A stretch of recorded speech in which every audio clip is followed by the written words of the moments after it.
It is always interesting to note John's hesitancy to baptize Jesus. John's baptism was for sinful people, and John knew that Jesus was sinless. For this reason, John made a strong objection. You see, Jesus was not baptized for any sin in his life. There was none. We have discussed this before, but let us talk about this again in greater detail. Why did Jesus desire baptism? First, with his baptism, Jesus endorsed the ministry of John. That John was subordinate to Jesus is clear, but that does not lessen the importance of his ministry. And Jesus the Greater submitted to the leadership of John the Lesser. Second, in being baptized, Jesus identified with the sinners he came to save. Though Jesus was without sin, he related perfectly with the predicament of sinners, and he died for the sin of all. Third, Jesus, who had lived in relative obscurity until then, was baptized to publicly declare his commitment to follow God's will.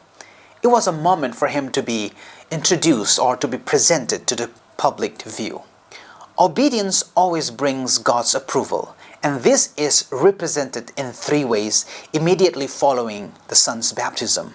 First, Jesus glimpsed again what he had left, for the heavens were suddenly opened for him. Second, the descending of the Spirit of God like a dove was a powerful affirmation of Jesus' identity and power. We should not infer from this occurrence that the Spirit was previously absent from Jesus. We should understand it as a spiritual encouragement and empowerment in the deepest of expression. The third affirmation of God's approval was the voice from heaven, underscoring the source of unity within the three persons of the Trinity. That Jesus was, in fact, the Son supports his identity as the Messiah.